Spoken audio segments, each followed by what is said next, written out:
बिस्मिल्लाहिर्रहमानिर्रहीम। असर के वक्त अर्श का फैसला, एक ऐसा फैसला जिसका ऐलान खुद अल्लाह ताला ने किया और कसम खाकर फरमाया कि हर परेशानी, हर मुसीबत मिनटों में खत्म हो सकती है। जरा ठहर कर सोचिए, जब खालिक एक कायनात खुद किसी अमल की गारंटी दे रहा हो तो फिर उसके असर में शक की गुंजाइश कैसे बाकी रह सकती है।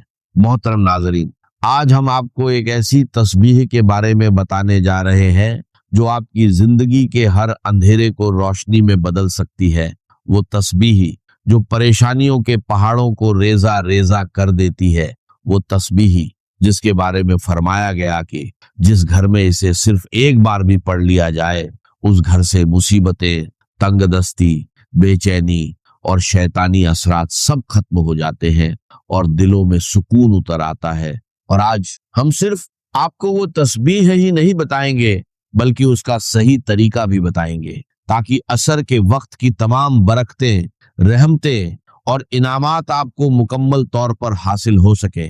इसलिए गुजारिश है, इस पैगाम को आखिर तक जरूर सुनें, क्योंकि हो सकता है यही वो मोड़ हो जो आपकी जिंदगी बदल दे। मोहतरम नाजरीन, आज के इस तेज रफ्तार और परेशानियों से भरे दौर में हर तरफ एक अजीब सी बेचैनी है। हर शख्स किसी न किसी अंदरूनी करब में मुब्तला है। कोई दौलतमंद है मगर सुकून से महरूम, कोई गरीब है मगर परेशानियों में घिरा हुआ।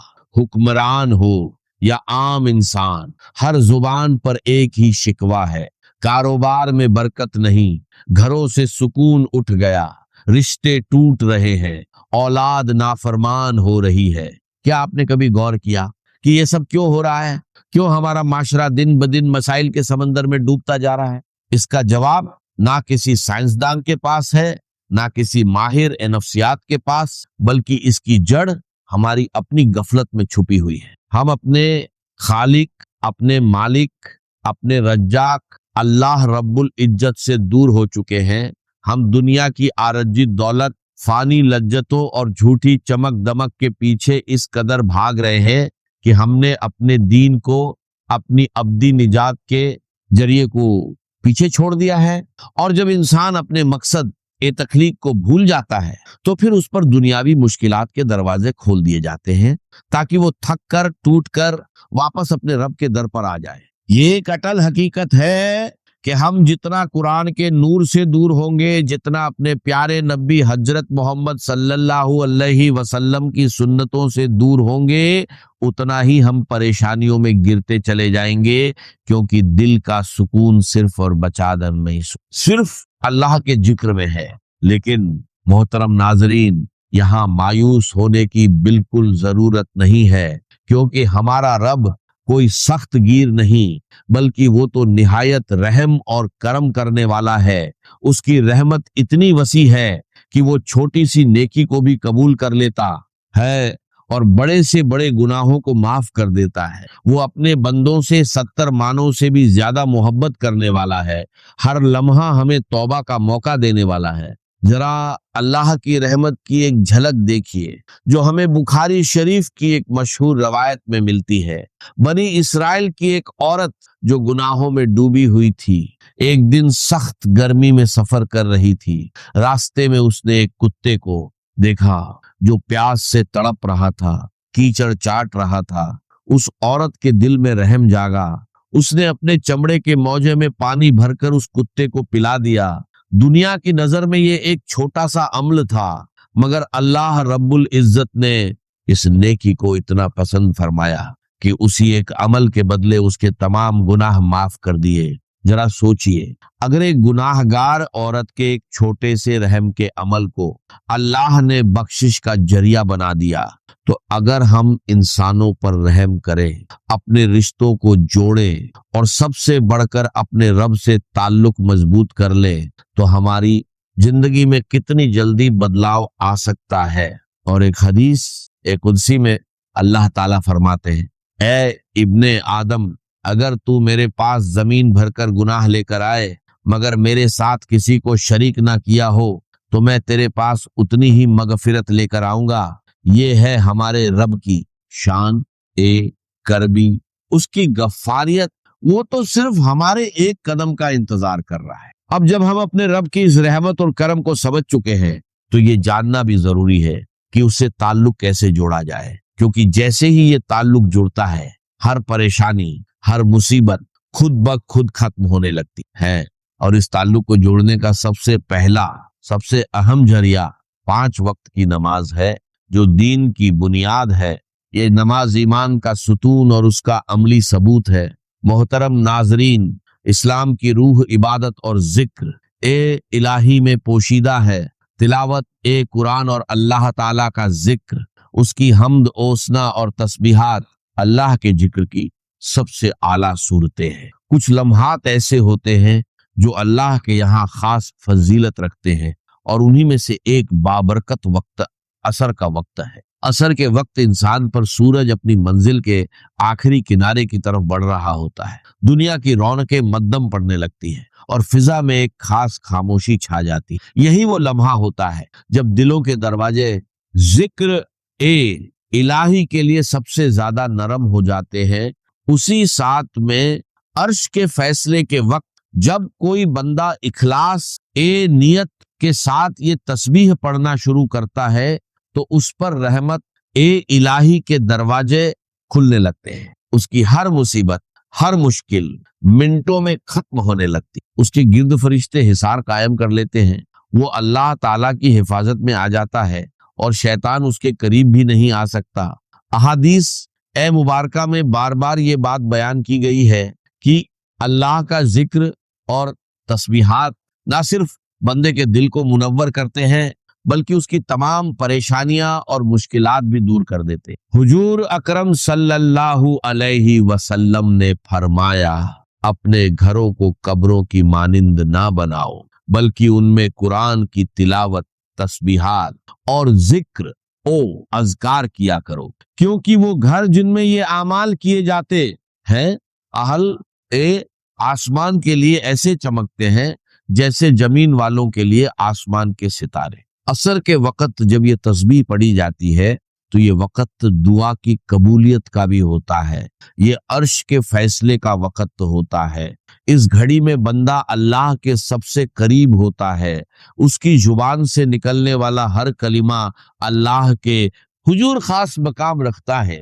حضور اکرم صلی اللہ علیہ وسلم کی زندگی اس بات کا عملی ثبوت ہے کہ کس طرح تسبیحات اور ذکر اذکار سے تعلق انسان کی زندگی کو بدل دیتا ہے۔ آپ صلی اللہ علیہ وسلم کی تعلیمات ہمیں یہ سکھاتی ہے کہ اللہ کا ذکر صرف زبان سے نہیں بلکہ دل سے کیا جائے۔ جب بندہ سچے دل سے اللہ کی حمد اوسنا اور اس کے ذکر میں مشغول ہوتا ہے تو اس پر خاص عنایت نازل ہوتی ہے۔ اولیاء اور صالحین بھی ہمیشہ اللہ تعالیٰ کے ذکر اذکار کے لیے اوقات مقرر کرتے تھے، اور ان میں عصر کا وقت خاص اہمیت رکھتا تھا، کیونکہ یہ وہ لمحہ ہوتا ہے جس میں دن کا اختتام اور رات کی روحانی ابتدا ایک دوسرے سے ملتے ہیں۔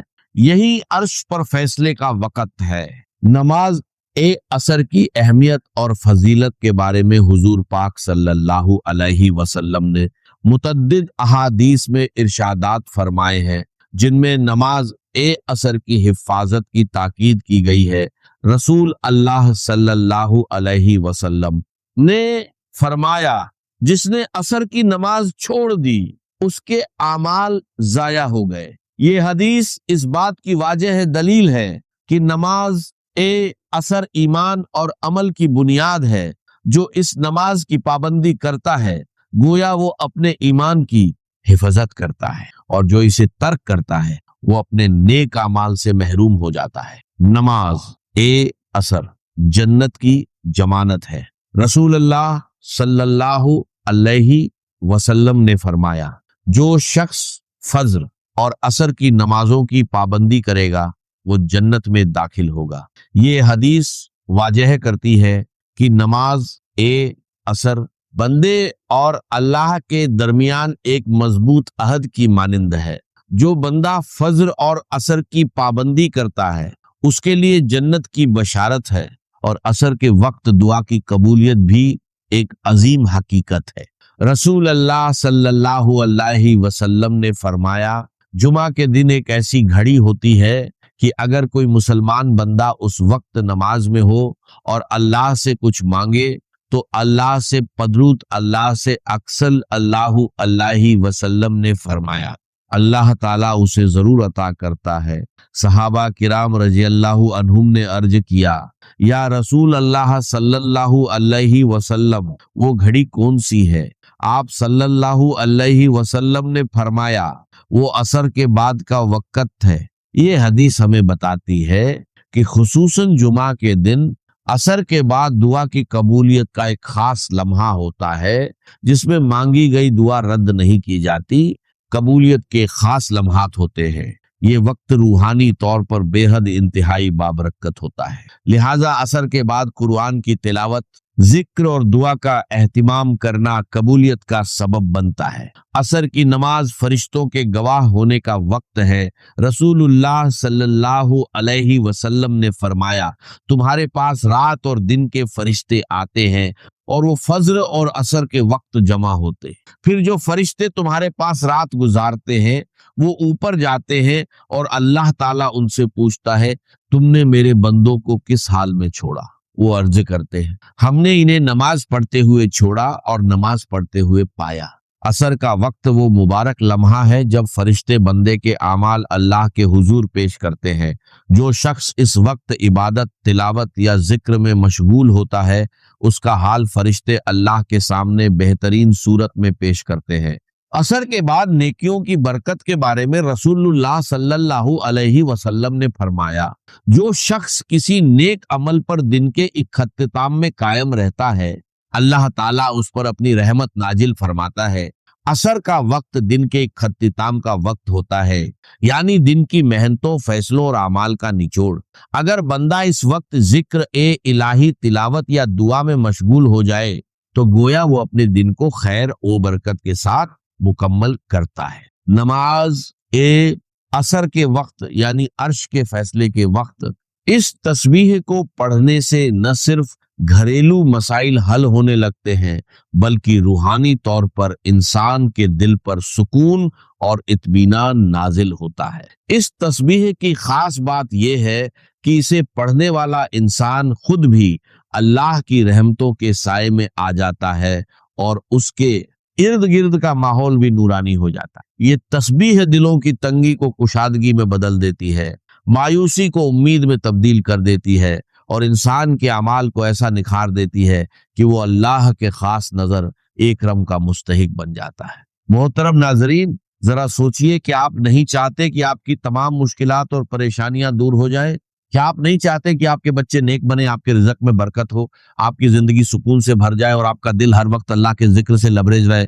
अगर आप इसके तलबगार हैं तो इन तस्बीहात को दिल से सुने, समझे और इस अमल को अपनी जिंदगी का हिस्सा बनाए, क्योंकि ये वो अमल है जिससे न सिर्फ इंसान की मुश्किलात दूर होती हैं बल्कि वो अल्लाह और उसके नबी सल्लल्लाहु अलैहि वसल्लम के करम का हकदार बने। अगर आप चाहते हैं कि आपका दिल नूर से मुनव्वर हो जाए, आपके दिल से वसव से अंधेरे और गम के बादल छट जाएं और आपकी जिंदगी में सुकून आ जाए, तो आपको अर्श के फैसले के वक्त यानी असर के वक्त इस अमल को लाजिमी करना होगा और इसके असरात आप खुद देखेंगे। मोहतरम नाजरीन, अब जब वक्त की नज़ाकत हम पर वाजह हो चुकी है और हम जान चुके हैं कि ये वो वक्त है जब अर्श के फैसले जमीन पर नाजिल हो, तो आइए अब हम चलते हैं उस खास तस्बीह की तरफ जिसे असर के वक्त पढ़ने से अल्लाह ताला ने हर मुश्किल के खात्मे का जबरदस्त वादा फरमाया। आपने इस अमल को पूरे ध्यान और अल्लाह पर कामिल यकीन के साथ सुनना है, क्योंकि ये अमल मुख्तसर जरूर है मगर इसकी ताकत और तासीर गैर मामूली है। अमल का कामिल तरीका यह है कि नमाज ए असर के वक्त इस अजीम और ताकतवर अमल को करने के लिए आपने सबसे पहले खुशू व खुजू और मुकम्मल यकसुई के साथ नमाज ए असर अदा कर लेनी है। इसके बाद सजदे की हालत में खूब गिड़गिड़ाकर अपने रब से अपनी मुश्किलात का जिक्र करना है। अगर मुमकिन हो तो दो दो बरादी थे नफल अदा करके आप तशहुद अतहियात की शक्ल में बैठ जाएं। पूरा ध्यान, पूरी तवज्जो और कामिल यकीन صرف اللہ رب العزت کی ذات پر مرکوز ہونا چاہیے اور دل میں یہ یقین رکھنا ہے کہ میرا رب میری ہر آواز سن رہا ہے اور میری ہر مشکل کو دور کرنے کی طاقت رکھتا ہے۔ اس کے بعد آپ نے اس عمل کا آغاز کرنا ہے اور پیارے آقا صلی اللہ علیہ وسلم کی ذات اقدس پر 3 مرتبہ درود ابراہیمی پڑھنا ہے، وہی درود جو ہم نماز میں پڑھتے۔ درود پاک ایک نورانی عمل ہے، آپ میرے ساتھ بھی ایک مرتبہ پڑھ لیجئے، اللہم صلی علی محمد و علی آل محمد کما صلیت علی ابراہیم و علی آل ابراہیم انک حمید مجید، اللہم بارک علی محمد و علی آل محمد کما بارکت علی ابراہیم و علی آل ابراہیم انک حمید مجید۔ یہ درود پڑھتے ہی آپ کا پورا عمل اللہ کی بارگاہ میں قبولیت کا لباس پہن لیتا ہے۔ اس کے فوراً بعد آپ نے اللہ تعالیٰ کے 99 مبارک ناموں میں سے ایک عظیم نام یا رحمان کی ایک مکمل تسبیح پڑھنی۔ یا رحمان کے ذکر کی فضیلت بہت بڑی ہے، یہ نام اللہ کی وسیع رحمت کو ظاہر کرتا ہے۔ جب آپ اسے عصر کے وقت پورے یقین کے ساتھ پکارتے ہیں تو اللہ کی اس صفت کو متوجہ کرتے ہیں جس سے ساری کائنات فیضیاب ہو رہی ہے۔ یہ ذکر دل کو سکون دیتا ہے، گناہوں کا بوجھ ہلکا کرتا ہے اور انسان کو اللہ کی دائمی رحمت میں لے آتا۔ اس کے بعد آپ نے قرآن پاک کی سب سے مختصر مگر بے حد ببرکت سورت سورہ الکوثر کی 7 مرتبہ تلاوت کرنی ہے۔ یہ سورت چھوٹی ضرور ہے مگر اس کی طاقت اور تاثیر بہت بڑی ہے۔ یہ ہر دشمن، ہر رکاوٹ اور ہر بدخواہ کو ختم۔ الکوثر کا مطلب ہے کثرت کی بھلائی، اور اسے پڑھنے سے اللہ تعالیٰ دنیا اور آخرت دونوں میں بھلائی عطا فرماتا ہے۔ اس کے بعد آپ نے دعا یونس پڑھنی ہے، جس نے حضرت یونس علیہ السلام کو سخت ترین مشکل سے نجات دلائی۔ اس دعا کو ایک مکمل تسبیح کے طور پر پڑھنا ہے۔